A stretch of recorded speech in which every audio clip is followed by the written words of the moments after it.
current speaking questions for the IELTS speaking test in 2020 for part 2.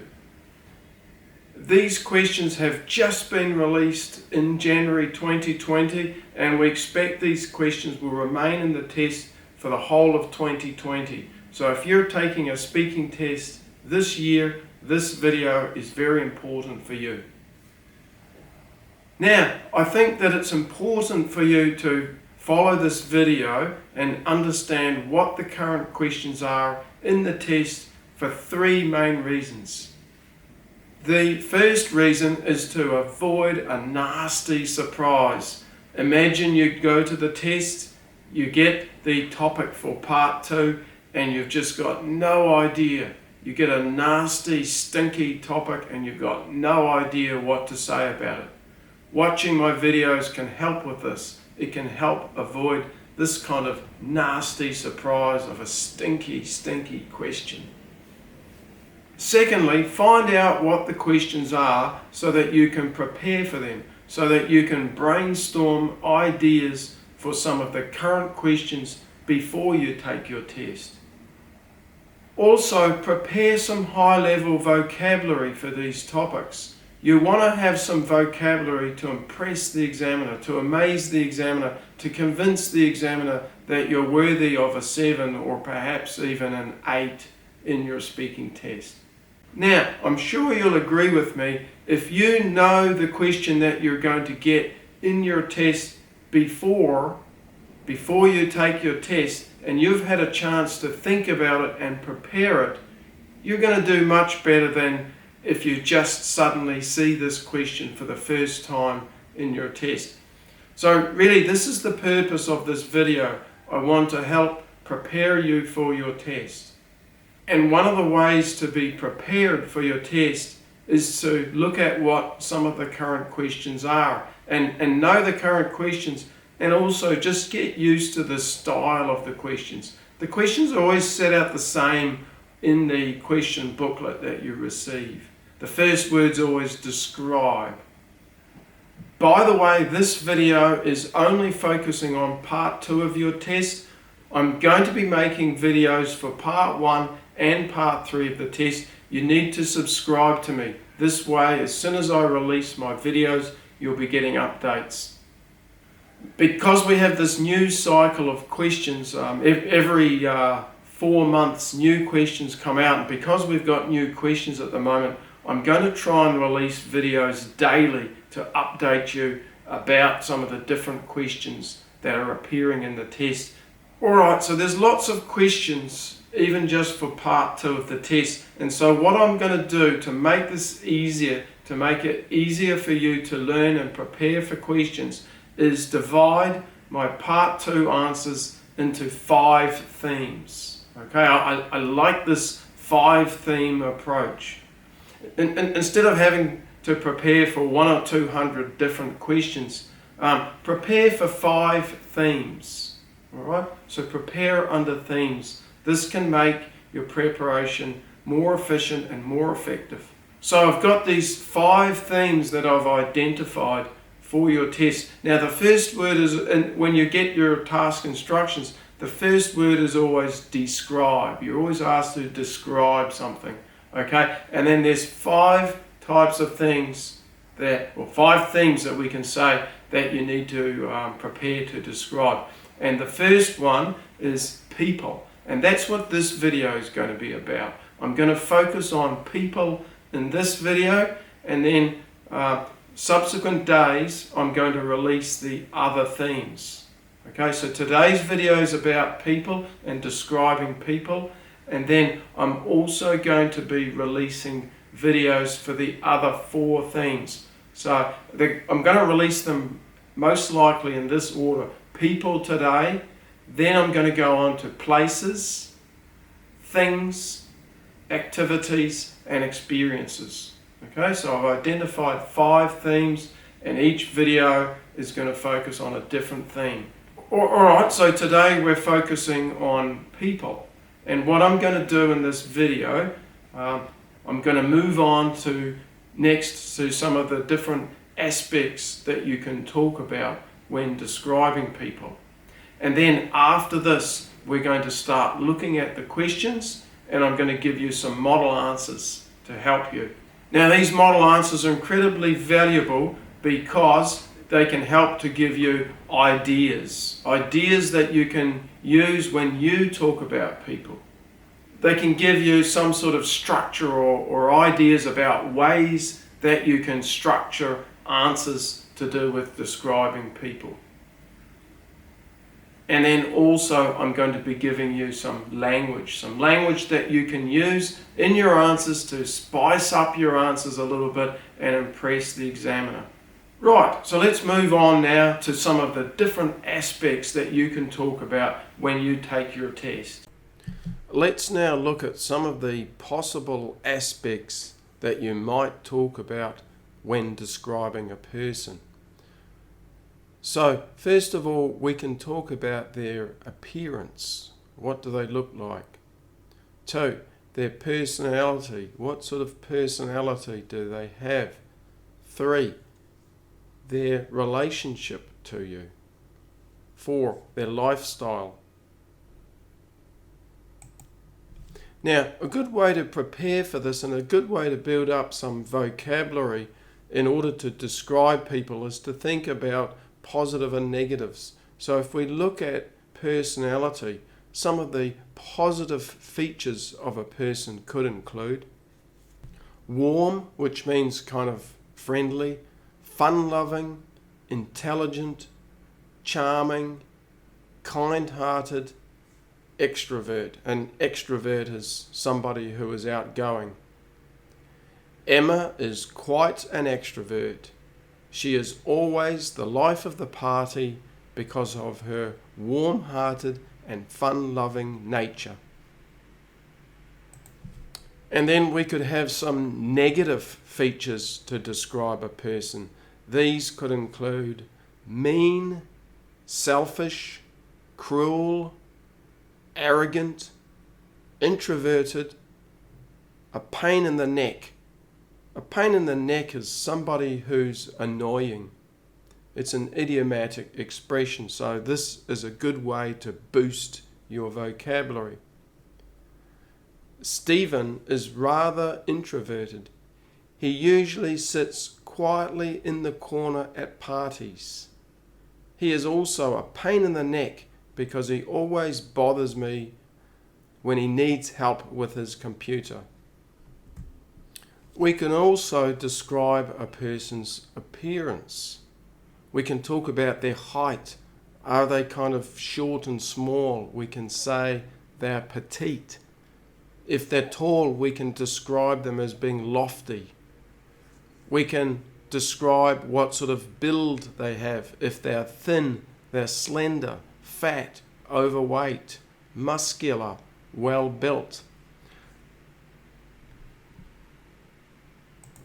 We can talk about their age. If they're a young child, they're a toddler, a young adult, adolescent, or maybe they're a senior citizen, somebody aged 60 and over. We can talk about facial features. Clean shaven means there's no beard or moustache. Or we can describe their beard, even the type of beard, like a goatee beard or a moustache. We can describe their hair. Maybe they have long, thick hair, or perhaps a ponytail, or maybe they're like me, bald, no hair at all. You could also mention what sort of relationship this person has with you. Are they a friend? Then they're a pal. A pal is a friend. A soulmate, somebody who you're very close to and share your innermost secrets with. Maybe they're a classmate or a colleague or perhaps a mentor, somebody who guides you. You could also talk about things to do with their lifestyle. What sort of hobbies do they have? Maybe they enjoy snorkeling. And what sort of job do they do? Perhaps they're a lab technician. So all of these aspects can help you to describe a person, to have high-level vocabulary, and to be able to talk for 2 minutes in your part 2. Let's now move on and take a look at some of the current questions that are in the test and some model answers. A person in the news I would want to meet is Kim Kardashian West. She's an American media personality, model, businesswoman, socialite, and actress. I know her from her family series, Keeping Up with the Kardashians, her clothing line, and many news and social media appearances. She is very opinionated and passionate, as seen by her recent interest in law and defending those wrongfully committed. She is also kind, compassionate, and funny. All these reasons contribute to why I think it would be very interesting to meet her, because she is so easy to talk to and humorous. Furthermore, I would love to become her friend and confident, as I believe she would have the most fascinating information about other celebrities such as Kylie Jenner and Taylor Swift. The person I'm going to describe to you is my grandfather Jake. He looks like a typical dairy farmer. His jeans are always dirty and he wears a funny little floppy hat. He's always got a big grin on his face and his skin is tanned from being out in the sun all day. What I really like about him is that he's a really kind-hearted person. He's also very patient and he often teaches me how to do things on the farm. I remember when I was a young boy, one day he told me he's going to teach me how to milk a cow. I felt over the moon because I'd always wanted to do this. He has a large farm and usually the cows get milked by milking machines, but on this day he taught me how to milk a cow by hand. He had a bit of time up his sleeve today because he'd been working flat out all morning, and he pulled me aside and we went over to one of the cows that hadn't been milked that day. He showed me how to gently pull on the teat of the cow so that the milk would come out.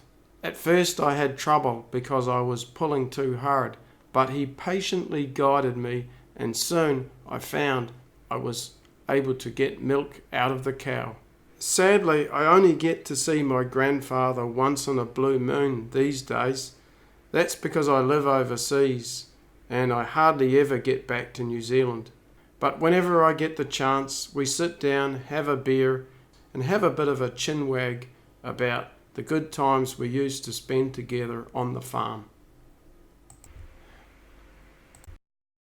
I enjoyed my time in high school, even though studies were difficult and we were saddled with lots of homework.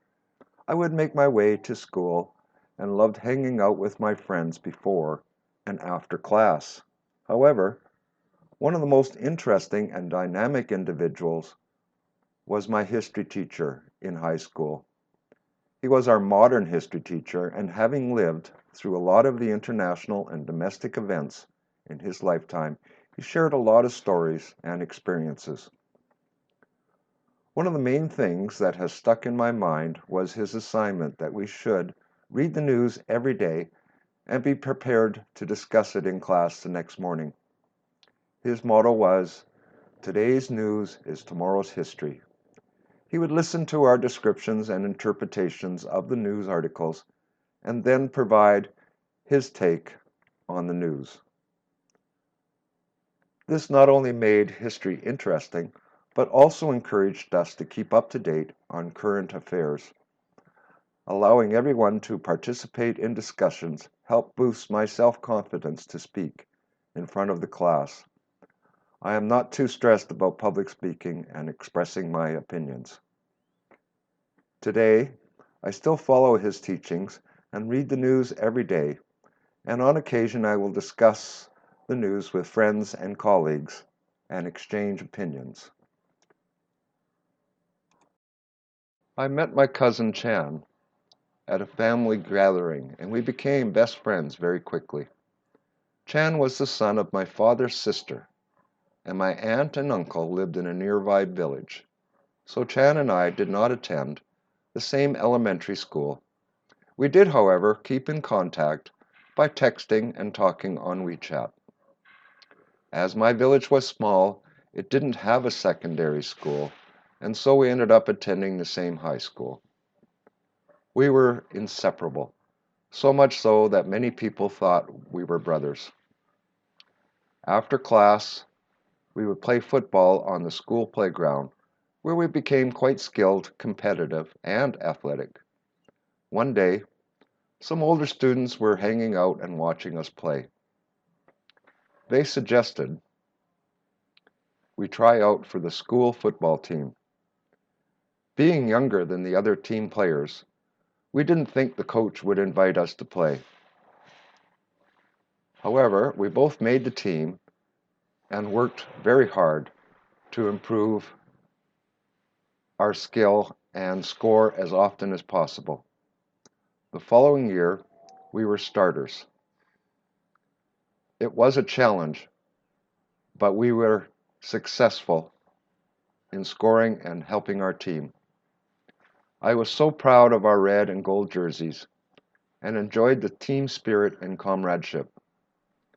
Chan and I are still good friends and hang out and chill on a regular basis. We also stay in touch with many of the players from our football club. Alright, so I hope that you've found this video useful, this video about people. Don't forget there's 4 other aspects that you want to prepare for your speaking test, and you want to subscribe to me so that you can get updates when I release these videos. Basically, the other aspects are places, things, activities, experiences. If you've liked this video, if you found it useful, please press the like button on YouTube. This will help my video to become more popular, and it'll help more people to see the video. And of course, if you would like to see my future videos, please subscribe to me. You'll keep getting updates.